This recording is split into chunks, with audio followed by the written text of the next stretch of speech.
สบายดีท่านผู้ชมที่เข้ามาชมในวิดีโอนี้นะตอนนี้ประดับดินอยู่ที่ไอเต็กพอดีว่ามาเลาะตลาดในคลิปวิดีโอก่อนหน้านี้นะตอนนี้จะเดินทางกลับเฮือนเราจะถ่ายบรรยากาศตามถนนหนทางให้บรรดาทานได้เบิ่งกันที่นครหลวงเวียงจันทร์เนาะในช่วงที่กำลังจะเข้าสู่ปีใหม่ลาวประจำปีนี้เนาะ2025ก็เบิ่งตามด้วยสายตาแล้วก็ความรู้สึกว่านครหลวงเวียงจันทร์เขาจะมีความเงียบสงบลงในตอนนี้เนาะเนื่องจากว่ามีจำนวนคนหลายเลยเนาะที่เดินทางกลับภูมิลำเนากับบ้านกับเพื่อนต่างพอกต่างแขวงจากซีเนาะบางคนก็อาจจะไปเที่ยวบางคนก็ไปเยี่ยมยามพ่อแม่พี่น้องไปลิ้นไปกินนำพี่นำน้องนำพ่อนำแม่อยู่ที่บ้านอยู่ที่เฮือนของพวกเฮานะอยู่ที่ต่างขอกต่างแขวงก็ว่ากันไปก็เฮ็ดให้นครหลวงเวียงจันทร์เงียบเหงาลงไปนะเงียบลงนะแต่ก็บ่ได้เหงาเด้อนะคนที่อยู่นครหลวงเวียงจันทร์ก็ยังอันนั้นอยู่แต่ก็รู้สึกแบบจะแปลกๆเล็กน้อยนะทุกคนเนื่องจากว่าถนนหนทางอย่างก็จะโล่งจะบ่ค่อยมีรถหลายปานใดอย่างซี่นะก็ขอให้เดินทางไปฮอดไปถึงแล้วก็ไปลิ้นไปกินไปม่วนไปมันกันอย่างสนุกสนานเด้อเนาะผู้ใดกลับบ้านกลับเฮือนส่วนประดับดินปีนี้ก็บ่ได้กลับไปบ้านนะยังบ่แน่ใจเลยว่าสิพาท่านผู้ชมไปเลาะไปเที่ยวทางใดในช่วงปีใหม่ลาวนี่ประดับดินมีอยู่2แผนเนาะที่จะไปนะที่คิดว่าจะไปนะแผนที่1ก็คืออยู่ที่นครหลวงเวียงจันทร์กับหลวงพระบางเนาะ2เมืองก็คือถ้าเกิดว่าเป็นแผนนี้ก็คือจะอยู่ที่นครหลวงเวียงจันทร์ไปจนฮอดวันที่14เนาะ14วันที่15สิเดินทางไปหลวงพระบางแต่ตอนนี้ยังบ่ทันได้จองปิดรถไฟเลยเนาะเพราะว่ายังบ่แน่ใจวันที่15ก็คือเดินทางไปที่หลวงพระบางวันที่16ก็อยู่หลวงพระบางวันที่17ก็กลับมาทางเส้นนะเนาะแล้วก็แผนที่2ก็คือบ่ไปหลวงพระบางแต่ว่าอาจจะขับรถเลาะไปทางใต้บ่เนาะวันที่14ขับรถเลาะลงไปทางท่าแขกแขวงคำมวลเนาะแล้วก็เลาะอยู่พุ่นวันที่15ขับรถกลับมาที่นครหลวงเวียงจันทร์บ่ฮู้ว่าสิจังใดได้ตอนนี้นะยังลังเลอยู่ว่าสิเอาแผนจังใดนะก็บวกกับทางกรมอุตุนิยมเพิ่นออกแจ้งการว่าจะมีฝนฟ้าคะนองมีฝนตกมีพายุเข้าบ่ช่วงปีใหม่ลาวตั้งแต่วันที่12ก็คือมื้อนี้แล้วเนาะวันที่12ไปจนฮอดวันที่17ก็เลยกังวลอยู่ว่าจะเจอพายุบ่จะเจอฝนบ่จังซี่นะก็ยังเบิ่งท่าทีอยู่เนาะนี่คือบรรยากาศตอนเช้าอยู่ที่นครหลวงเวียงจันทร์บ่ใส่เช้าแล้วเนาะ 9 โมงแล้วแต่ก็ยังมีรถอยู่ได้ยังมีรถอยู่คนก็น่าจะเดินทางไปซื้อข้าวซื้อเครื่องไปจับจ่ายซื้อซอยกันไปกะเกียมอย่างต่างๆนานาเนาะแล้วบางคนก็น่าจะเดินทางออกจากนครหลวงเวียงจันทร์เพื่อไปสู่ต่างแห่งหรือว่าไปสู่สถานที่ต่างๆในมื้อนี้เนาะเพราะเนื่องจากว่ามื้อนี้เป็นมื้อวันที่12วันที่12วันที่13เนาะ2มื้อนี้เพราะว่าหลายๆบอนนี่เขาเจ้าน่าจะเริ่มพักเวียกมาตั้งแต่มื้อวันศุกร์ก็คือมื้อวันที่11เนาะแล้วก็วันที่12กับวันที่13เนาะ2มื้อนี้น่าจะเป็นมื้อที่มีการเดินทางหลายที่สุดเลยตามที่เบิ่งนี่โดยเฉพาะสายใต้เนาะสายใต้สายเหนือจังซี่นะคนที่มาเฮ็ดเวียกเหตุการณ์มาอาศัยอยู่หรือว่าจังใดอยู่ที่นครหลวงเวียงจันทร์แล้วก็จะกลับไปภูมิลำเนาหรือว่ากลับไปลิ้นไปกินไปเที่ยวเนาะต่างแขวงสถานที่ต่างๆจังซี่นะเนาะก็น่าจะเดินทางกันไปมื้อนี้เป็นจำนวนหลายเลยเนาะก็พาไปเลาะตลาดเนาะคลิปวิดีโอก่อนหน้านี้ก็ผู้คนก็บ่ได้หลายปานใดได้อยู่ที่ตลาดเพราะว่าคนที่เขาเจ้าจะเดินทางไปต่างแขวงหรือว่าคนที่จะเดินทางกลับบ้านกลับเพื่อนกลับภูมิลำเนานะเขาเจ้าก็สิบ่ออกตลาดอยู่แล้วนะท่านออกก็จะไปซื้อแบบของที่จะเอาไปนำที่ส่วนหลายถ้าเป็นตลาดสดก็อยู่ต่างแขวงเขาก็มีหลายแล้วเนาะอาหารการกินแบบพวกนั้นนะก็บ่ถึงคำว่าเงียบเหงาเท่าเนาะในนครหลวงเวียงจันทร์ก็ยังมื้อนี้วันเสาร์ก็ยังคึกคืนอยู่เนาะเพราะว่าคนน่าจะออกเดินทางกันหลายๆทั้งที่ได้ว่ามาเมื่อกี้นี่ว่ามื้อนี้ได้เนาะตอนแรงของมื้อนี้อย่างสินะคนน่าจะออกเดินทางกันไปต่างแขวงหลายแล้วก็มื้ออื่นอีกมื้อนึงเนาะบางคนอาจจะบ่สามารถเดินทางในมื้อนี้นะ รถเมล์รถอย่างก็อาจจะเต็มเลยตอนนี้อยู่ที่ไฟแดงธาตุหลวงนะ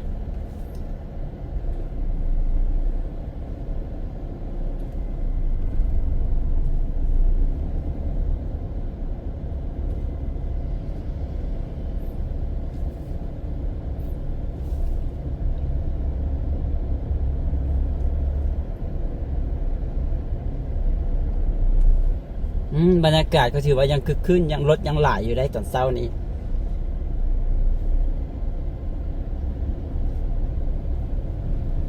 คนออกมาหลายเลยคนส่วนใหญ่ก็น่าจะออกไปซื้อเครื่องเนาะไปซื้อเครื่องออกตลาดไปกะเกียมคนที่จะออกเดินทางไปซื้อตั้งแผงก็จะหากะเกียมเนาะไปซื้อของฟอกของฝากของที่จะเอาไปยุไปเอาไปกินช่วงปีใหม่อย่างนี้นะเนาะคนที่อยู่บ่ได้ออกไปใส่ก็จะไปซื้อเครื่องมาเก็บกักเก็บไว้ในเฮือนเช่นเดียวกันเนาะแน่นอนเนาะก็ต้องมีการเล่นการกินอยู่เฮือนมูคูมาหามายามจังซี่เนาะพ่อแม่พี่น้องมาเยี่ยมมายามจังซี่ก็ต้องมีอันอยู่อันกินนะก็ช่วงปีใหม่นี้ก็จะน่าจะมีเงินหมุนเวียนหลายพอสมควรนะหลังจากแล้วบุญปีใหม่นี่หลายๆคนก็คือกระเป๋าจนแห้งคนละสำหรับปลาดินแล้วช่วงปีใหม่นี่ก็แบบปลาดินบ่ได้แบบว่าเน้นลิ้นเน้นกินปลาใดเพราะว่าหลายๆปีผ่านมานี่ช่วงปีใหม่นั้นปลาดินก็จะส่วนใหญ่ก็จะเลาะถ่ายวิดีโอแล้วเก็บบรรยากาศให้ท่านผู้ชมได้เบิ่งจริงนะก็เฮ็ดให้แบบว่าบ่ค่อยมีโอกาสได้ไปแบบว่าไปลิ้นไปกินกับหมู่กับครูแล้วก็บ่ได้ชวนหมู่ชวนครูมาลิ้นมากินอยู่เฮือนจังซี่นะมันบ่มีเวลาน่ะเพราะว่าอยากถือโอกาสนี้ไปเก็บภาพแน่สินะแล้วอีกอย่างนึงปลาดินก็จะว่าจังได๋บ่ได้แบบเรื่องการสร้างสรรค์สินะบ่ได้ปานใดสินะก็เลยว่าบ่ค่อยนั้นขนาดนั้นปลาดินก็ใช้จ่ายเงินหลายเด้ช่วงปีใหม่นี่ก็5 ล้านกีบนี่เอาบ่อยู่แล้วเนาะจังต่ำก็คือ5 ล้านกีบช่วงปีใหม่นี่ค่าใช้จ่ายที่เขาจะมีจ่ายนะถ้าได้ออกเดินทางตามที่แผนที่ได้เว้าไว้เมื่อกี้นี้ก็น่าจะหลายกว่านั้นนะแต่คนที่เขาเจ้าแบบเขาเจ้าลิ้นเขาเจ้ากินเขาเจ้าอันนั้นแดแบบพ่อแม่พี่น้องมาเยี่ยมมายามแต่โอ้ใช้จ่ายหลายเลยแหละก็จะมีทางอาหารการกินเครื่องดื่มเป็นเบียร์จังซี่นะราคาสูงแฮงเนาะตอนนี้ราคาสูง มันบ่ได้คือแต่กี้เนาะรางหนึ่ง60-70 พันกีบเดี๋ยวนี้รางหนึ่งมันเท่าไหร่แล้ว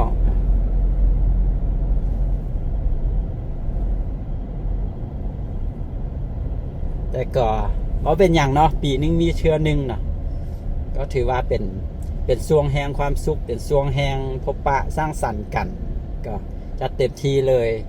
แต่ก็ให้อยู่ในขอบเขตที่ปลอดภัยภาษาเรื่องอุบัติเหตุเรื่องจังสั้นจังซี่นะ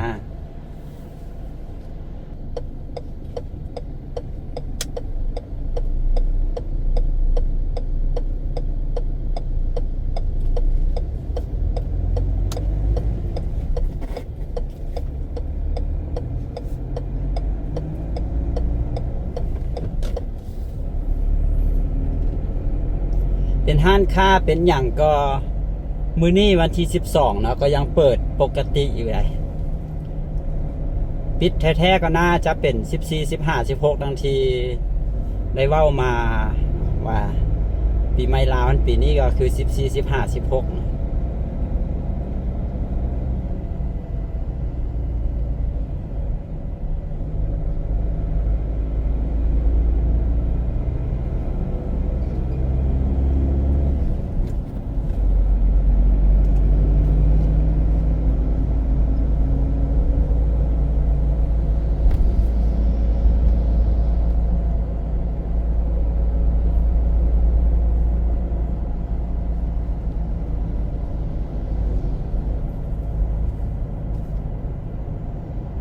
บรรยากาศเงียบ เงียบๆเลยเนาะก็จะคือขึ้นอยู่บางเส้นบางสายของเส้นทางจุดที่มีตลาดบอจุดที่มีการมีห้างค้ามีอย่างเนาะก็จะมีรถหลายอยู่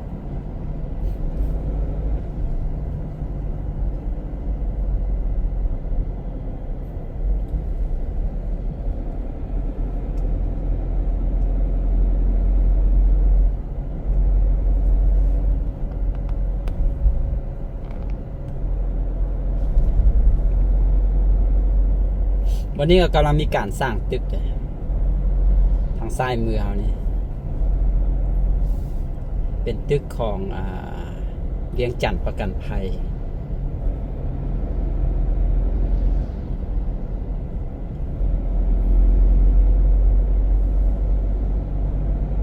เดี๋ยวพาเบิ่งบรรยากาศแถวประตูไซธาตุหลวงประตูไซเล็กๆน้อยๆนะห้องล่าห้องการนี่อย่างก็พักหมดแล้วมื้อนี้12มื้อวันเสาร์เนาะ13วันอาทิตย์14ถึงมื้อวันจันทร์พอดีเลยเนาะนั่นแสดงว่าปีใหม่ลาวปีนี้น่าจะบ่ได้มีพักสดเซยเนาะเพราะว่าบ่ได้ถือใส่มื้อวันเสาร์อาทิตย์แต่ก็ถือว่าเป็นการพักยาวเลยก็ว่าได้เนาะเริ่มตั้งแต่มื้อนี้เนาะก็คือวันที่12 13 14 15 16 4มื้อ5มื้อเลยเนาะพัก5มื้อเลยแต่ว่า16 17ก็น่าหลายห้องการหลายอันก็น่าจะพักเส้นเดียวกันเนาะ17นะมื้อวันที่17เพราะว่าถ้าเกิดว่าสิไปเฮ็ดเวียกมื้อวันที่17จังซี่นะคนที่มาแต่บ้านเมืองอื่นแขวงอื่นจังซี่นะก็อาจจะวันที่16ก็คงจะเดินทางมาบ่ได้นะเพราะวันที่16ยังลิ้นยังกินอยู่นะก็ต้องเดินทางมาวันที่17วันที่18เฮ็ดเวียกจังซี่ได้อยู่เนาะ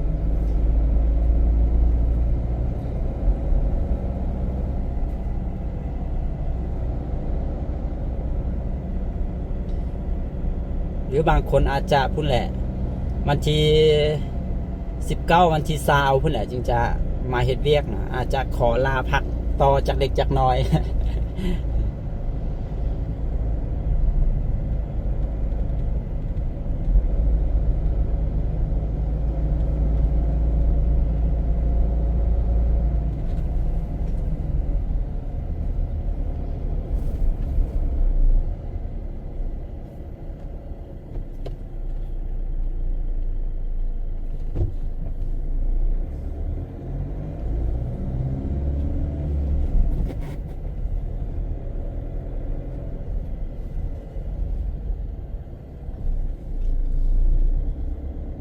เขาเจ้าก็เปิดน้ำพุอยู่ในประตูใสตอนเช้านี่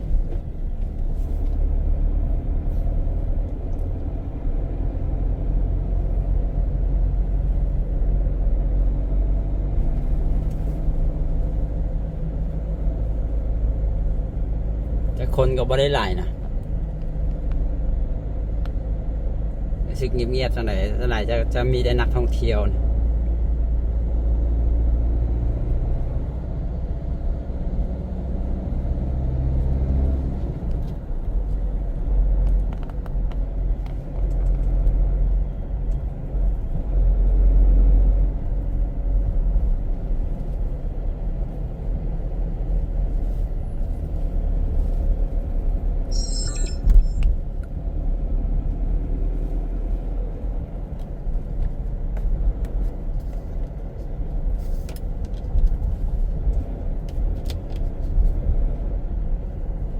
อันนี้ถนนลานสร้างก็จะประมาณนี้นะมื้อนี้ก็เป็นมื้อวันเสาร์ได้เนาะแต่ว่าปกติมื้อวันเสาร์รถก็ยังหลายอยู่เลยมื้อวันเสาร์รถก็ยังหลายอยู่วันเสาร์นี้หลายๆห้องการของเอกชนก็ยังเฮ็ดเวียกอยู่แต่ว่าเสาร์นี้ก็คงจะพักแล้วแหละ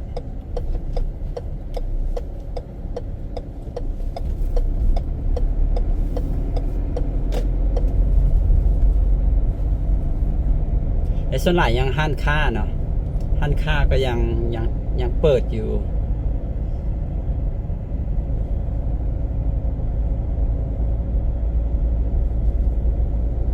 แถวนี้สายลม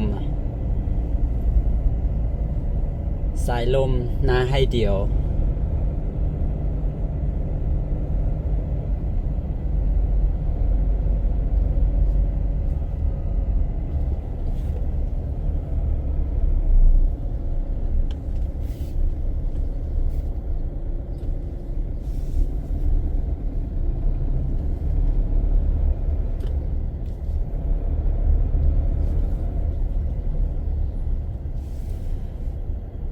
2-3 มื้อผ่านมานี่ก็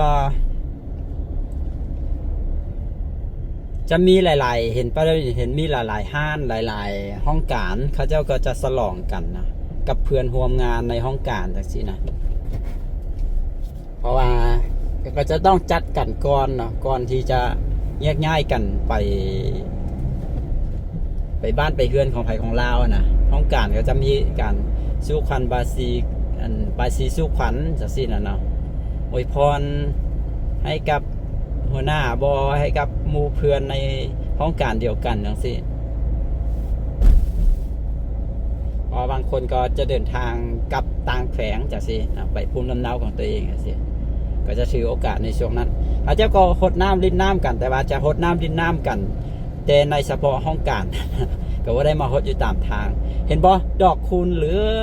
งเลยนะต้อนรับปีใหม่ลาวเห็นบ่ดอกคูณนี่อันนี้เพิ่นปลูกดอกคูณปลูกต้นดอกคูณหรือภาษาไทยเอิ้นว่าราชพฤกษ์บ่ต้นราชพฤกษ์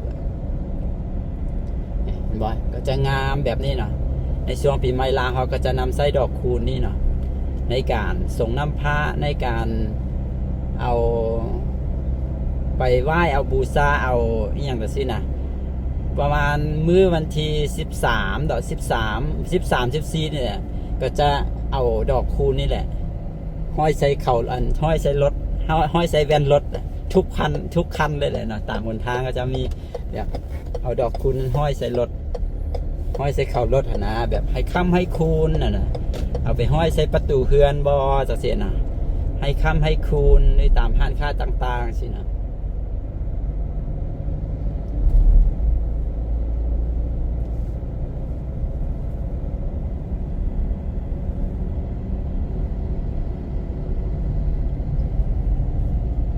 จุดทางหน้านี่ก็จะมีตลาดเช่นเดียวกันนะ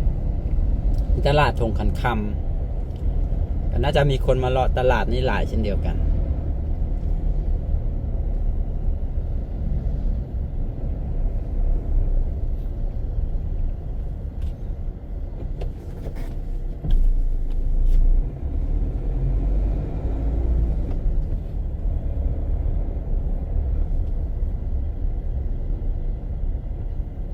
ตลาดคนก็น่าจะมาตลาดหลายเช่นเดียวกัน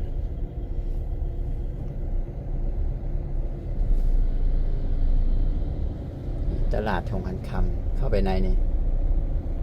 โอ้คนหลายได้นี่